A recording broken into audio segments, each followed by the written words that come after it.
Hockey के पुराने दिनों को याद करते हैं तो याद आता है एक चेहरा, याद आता है एक खिलाड़ी और जहन में उभरता है नाम दानिश मुश्तबा। दानिश मुश्तबा जिसने भारत के लिए की नुमाइंदगी की, ओलंपिक में भी भारत के लिए खेला और एक जुनून, एक आग उनके अंदर बचपन से ही दपदपा रही थी। भीतर उनके आग सुलग रही थी, देश के लिए कुछ करना है। और क्योंकि बचपन में किताबों से ज्यादा खेलों का जिक्र उन्होंने घर में सुना, तो फिर स्टिक उन्होंने हाथ में थामी और फिर निकल पड़े उस सफर पे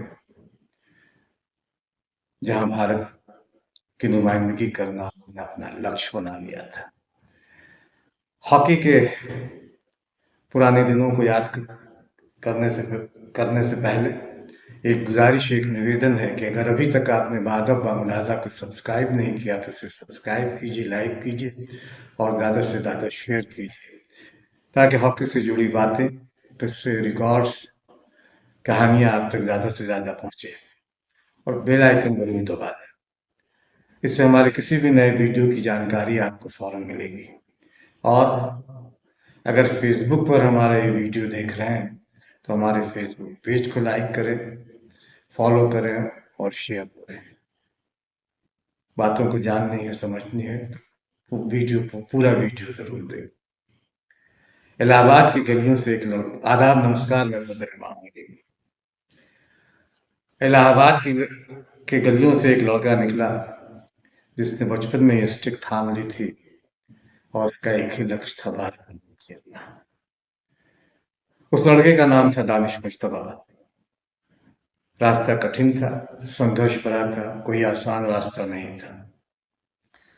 और उसने फिर लेकिन उसने अपने संघर्ष को अपना हथियार बनाया और सिर्फ हॉकी नहीं खेली, बल्कि हर मैच में अपनी उसने अपना सारा कुछ झोंक दिया। मैदान पे जब भी वो उतरा, उसने अपनी सारी क्षमता, सारी ऊर्जा टीम के लिए, देश के लिए झोंक दी। एक साधारण परिवार में उनका जन्म हुआ, लेकिन विरासत, खेल उन्हें विरासत में मिला था, हॉकी उन्हें विरासत में मिला था। वो बचपन जहाँ खेल ही जिंदगी थी, जैसा कहा कि इलाहाबाद की गलियों से में एक छोटा सा बच्चा अपने हाथ में स्टिक थाम लेता है, आंखों में एक आग लिए, आंखों में एक चमक लिए, आंखों में एक दिल में एक जुनून लिए, और दिल में और एक सपना जिसकी आंखों में ठहरा हुआ वो सपना था देश के लिए खेलना, भारत के लिए खेलना। बच्चे घर में जिस दौर में किताबों से खेलते हैं, वो हॉकी स्टिक से खेलता था, क्योंकि वही माहौल उसे मिला था। किताबों से ज्यादा चर्चा हॉकी की होती थी। नाना, मामा, भाई, हर कोई हॉकी का योद्धा था।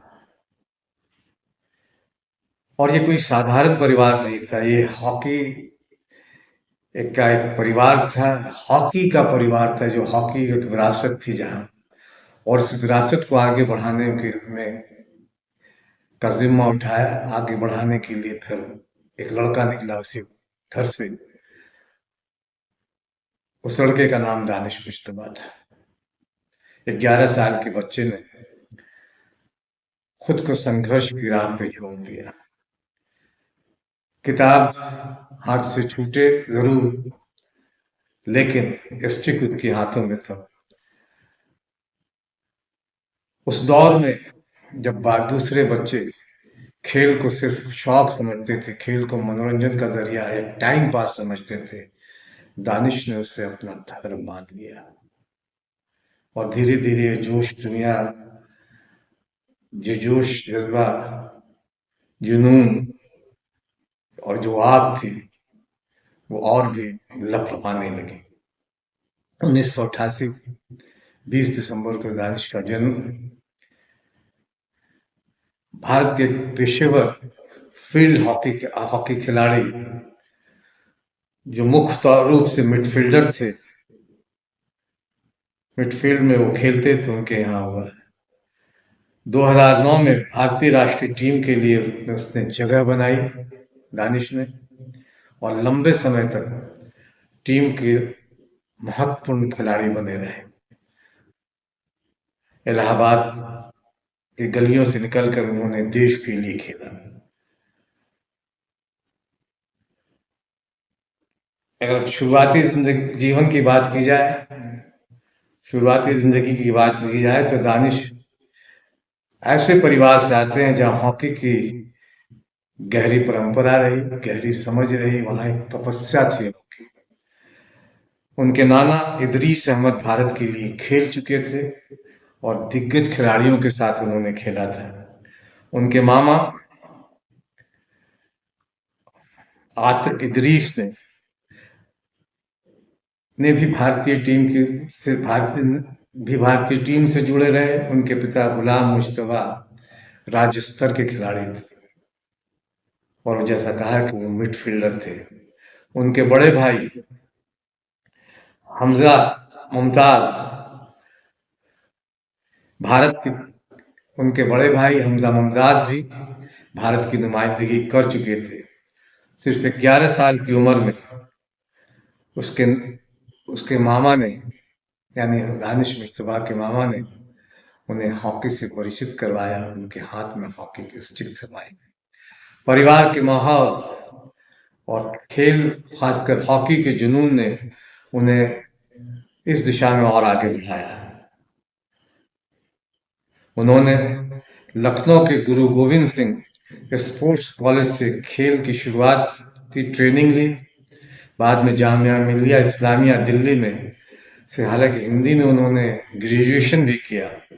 16 साल की उम्र में उन्होंने एयर इंडिया साई हॉकी अकादमी दिल्ली ज्वाइन की, जहां से उनके खेल में और निखार आया। खासकर एयर इंडिया और साई में जब उन्होंने अपने स्ट्रिक्ट वर्क, अपनी प्रतिभा, अपनी लयकारी से बहुतों का विभूत कर दिया।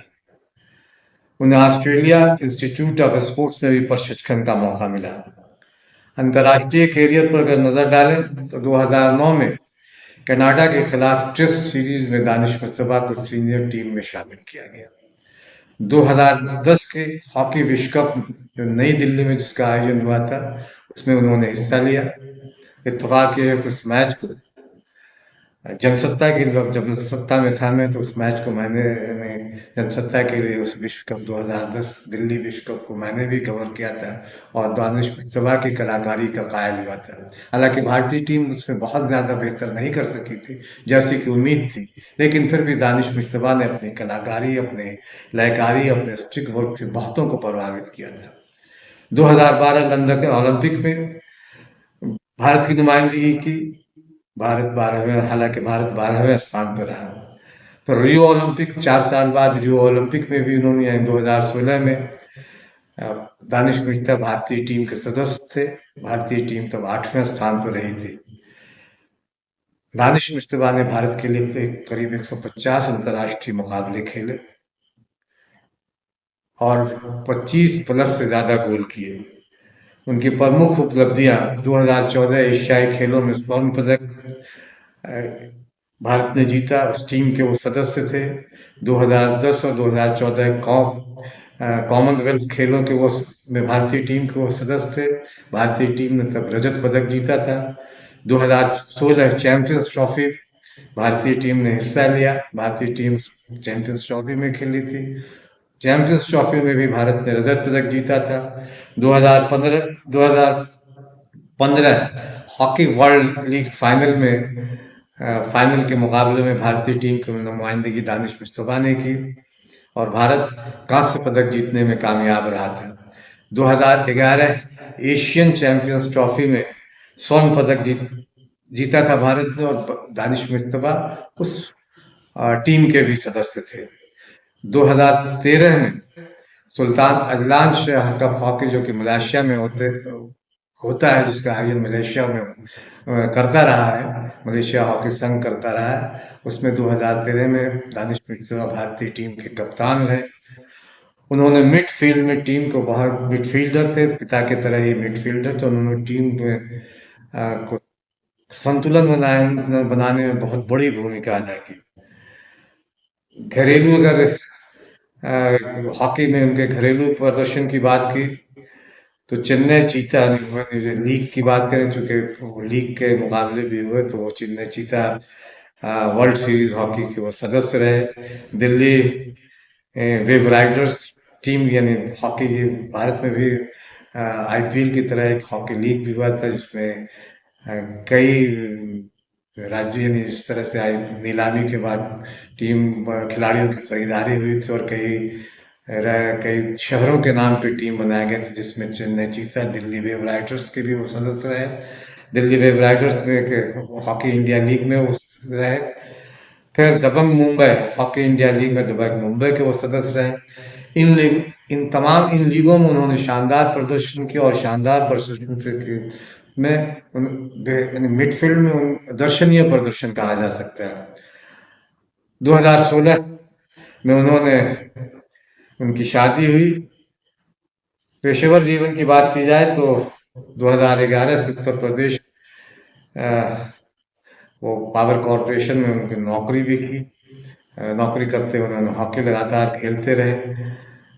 दानिश मुश्तबा ने भारतीय टीम को जो ऊंचाई दी और जिसने जो अपने अपनी मौजूदगी से, अपने कौशल से, अपने खेल से, अपने स्टिक वर्क से, अपने ढेरों उन्होंने प्रशंसक बनाए। जाहिर है कि जो एक विरासत उन्हें हॉकी की घर से मिली थी, देश से मिली थी, उसी विरासत को उन्होंने आगे बढ़ाया। उम्मीद की जानी चाहिए कि दानिश मुश्तबा और दानिश मुश्तबा जैसे दूसरे खिलाड़ी भारतीय हॉकी को और भी आगे बढ़ाते रहेंगे। आने वाले दिनों में बहुत सारे दानिश मुश्तबा को हम देखेंगे और दानिश मुश्तबा ने जहाँ हॉकी खत्म की है, वहां से दूसरे खिलाड़ी उसे और आगे लेके जाएंगे। ये उम्मीद तो हमें की ही जानी चाहिए। हॉकी के पुराने यादों को में आज बस इतना ही। अगली बार हम फिर मिलेंगे किसी नए वीडियो में, नई जानकारी, नए रिकॉर्ड, नए किस्से के साथ। अंत में सिर्फ इतना कि अगर अभी तक आपने बादल बागदान को सब्सक्राइब नहीं किया तो सिर्फ सब्सक्राइब कीजिए, लाइक कीजिए और ज़्यादा से ज़्यादा शेयर कीजिए।